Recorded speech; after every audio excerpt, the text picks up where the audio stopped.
గుంటూరు జిల్లా పెద్దకాకానిలోని సీఎం చంద్రబాబు పర్యటిస్తున్నారు. అక్కడి కంటి ఆసుపత్రి భవనాన్ని ప్రారంభించిన అనంతరం మాట్లాడుతున్నారు.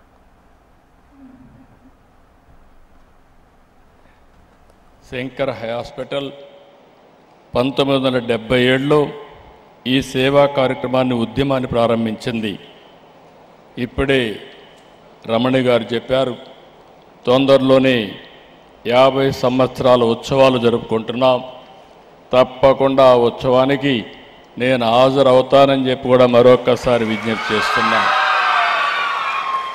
5 దశాబ్దాలు దేశవ్యాప్తంగా 10 రాష్ట్రాల్లో 14 ఐ హాస్పిటల్ నిర్వహిస్తుంది.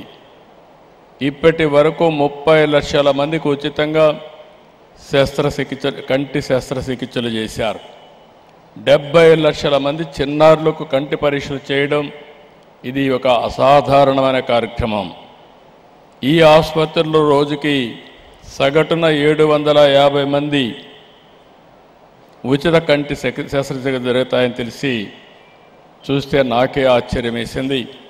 అలాంటి ఉదాత్తమైన కార్యక్రమాన్ని చాలా సమర్థవంతంగా నిర్వహిస్తున్న మిమ్మల్ని అందరినీ మరొక్కసారి రాష్ట్ర ప్రభుత్వం తరఫున అభినందిస్తున్న. ధన్యవాదాలు, కృతజ్ఞతలు కూడా. 1986లో శంకర హాస్పిటల్ దగ్గర కేవలం 14 మంది సిబ్బంది.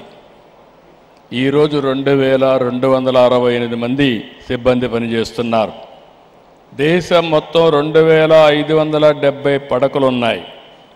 భారతదేశంలోనే కాకుండా నేపాల్, కంబోడియా, నైజీరియా వంటి దేశాల్లో కూడా ఈ హాస్పిటల్స్ ఉన్నాయి. ఇంకొక పక్క మిమ్మల్ని అందరినీ చూస్తే ఇప్పుడే నాకు మ్యాప్ చూపించారు. దేశం అంతా ఉన్నాయి, ఇంకా కొన్ని ప్రాంతాల్లో లేవు. తప్పకుండా నాకు ఏమాత్రం కూడా అనుమానం లేదు. ఇక్కడే మురళీ కృష్ణమూర్తి గారు chairman Shankar I foundation USA ఉన్నారు. వాళ్ళకు దాతల కొరత లేదు.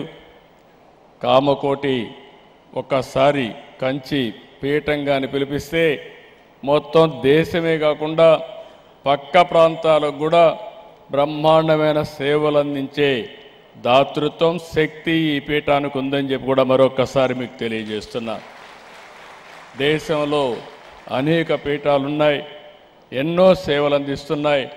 వాళ్ళందరికీ కూడా ఆదర్శవంతంగా ఈ కంచె ఉండడం మన అదృష్టం అని చెప్పి కూడా నేను మీకు తెలియజేస్తున్నా.